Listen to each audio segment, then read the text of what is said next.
Hello and welcome to Megawhat, where each week we give you the lowdown on the latest bits of kit from the world of technology and gadgets. What's hot in the gaming world this week? Stay tuned.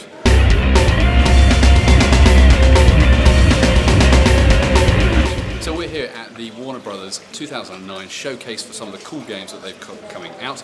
And in particular we're here with Spencer Crosby, who's head of Warner Brothers Games in the UK. One big theme that seems to be running through all of them is that they're movies, or games of movies, or games that are tied in with movies. Is that where it's all going nowadays? A bit of both, really, to be honest with you. I mean, the great thing about Warner Brothers and why they've entered into the video game market is they've got a fantastic, eclectic mix of intellectual property. So we've got a nice combination, so Lego Batman, and then obviously something like, as you've seen, Wanted, which is a third-party distribution deal for us, and also Terminator as well. So it's a nice mix. So Spencer, what was your favourite game? I've seen a lot of great games, and the one which really excites me is Fear 2. It's got the horror element to it, but it's also got the great gaming aspects to it from a shoot-'em-up perspective as well. A lot of the games don't seem to be, right, you've seen the movie, now play the movie. Do you think that's where it's moving forward? Most definitely, because what's happened before, because of timelines, what's actually happened is that they've actually rushed the development of the game out, and the game has not been the real sort of portrayal of the movie. Likewise, the quality levels are very poor. So what is actually happening now, as I'll give an example for Wanted, is that the actual, we move from the movie and the game is actually the next progression from the movie using the characters and so forth. Do you think that Warner Brothers games that are being released this year for 09, do you think they're meeting the needs of the gamers? I think above and beyond gaming needs, quite simply because of the size of Warner Brothers, the intellectual property and their heritage in entertainment. It really is meeting the needs, as I said, and exceeding those. Thanks, Spencer, for your time. Pleasure, thank you. So we're here with Sal Garçon, who's the creative director of Grim Barcelona, the game's developers responsible for the new Wanted game.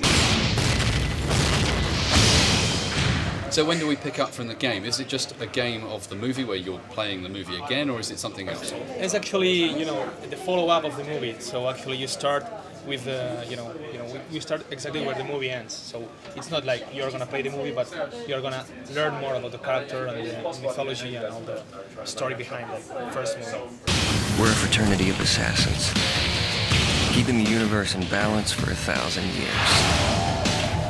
On the comic books, we try to give to the game that kind of fuck-up attitude. So we are all the time like talking to the player, missing respect both for the audience and the enemy. So it's all the time like talking. Who the fuck are you? Sort of trying to give it a bit more of a raw edge than this is a polite video game that you need to be playing. Sure. It's not like easy or no, it's like pussy. You're a pussy, so Excellent. What bit do you really like? You're really proud of? Actually, I'm really proud about the curved bullets. Here you are the predator. You just curve them, bam, and they are dead. But actually, you can do it to any enemy that you see around. Just to sort of flush them out of the cover. So thanks very much, Sal. It was really interesting. So from one Grin title to another, can Grin Stockholm make a difference to the Terminator world? So we're here with President of Halcyon Games, the interactive division of Halcyon, who happen to own the rights to the Terminator franchise. Guess what? There's a big Terminator film coming out, Terminator Salvation, due here in May, and there's a video game to go with it. Do you have to play the game first to enjoy the film? If you do play the game and then go and watch the movie, you're going to have a much broader understanding of the franchise, and when you put them together, you're having definitely story understanding.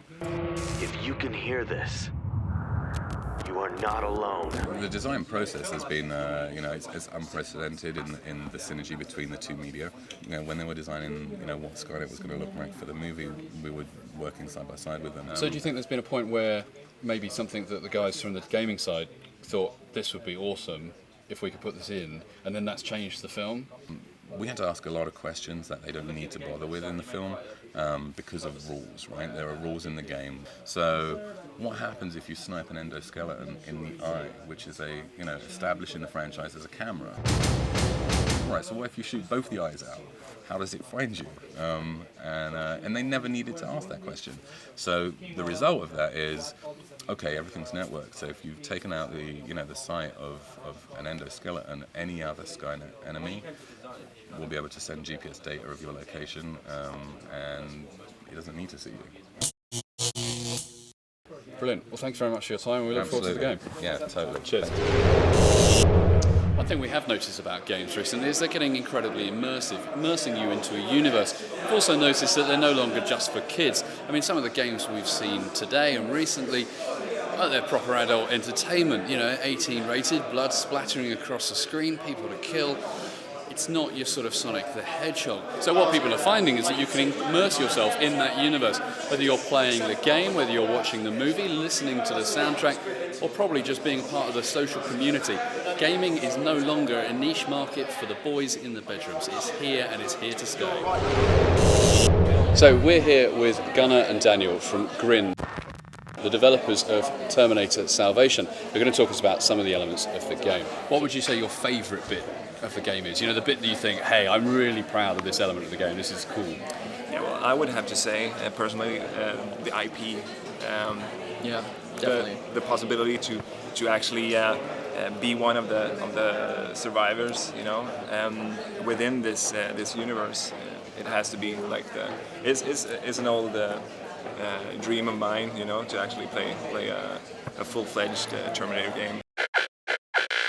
It's so cool to be able to be in that universe, and I'm unfortunately very old, so I have grown up in the movies, and to be able to even work with it is it's just amazing. It creates a unique experience actually, because you can choose your own way of playing if you would like to rely upon your teammates, for example, or if you want to go alone and try to outsmart these machines. Before you created this game, you were obviously playing other games. What's been your favourite game over the last 10 years? Oh, that's a hard question. I actually used to be on the other side of the fence, being a games journalist, and so I played a lot of games for a very short, limited time, and there's always a new favourite which is really good. Grand Theft Auto is really nice and consuming a lot of times.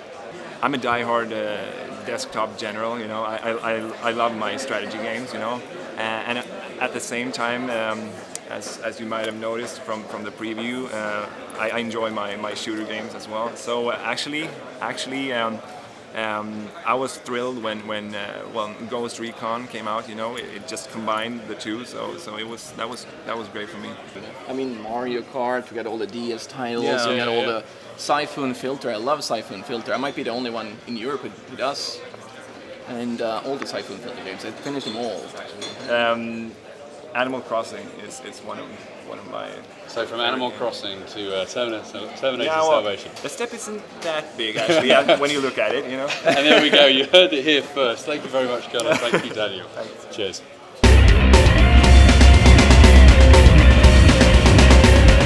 Well, that's it for this week's show. Hope you've enjoyed it. Why don't you tune in next time for more news, reviews, tips, tricks, opinions, and much more. I'm Stuart Miles. This is Megawhat TV. Thanks for watching.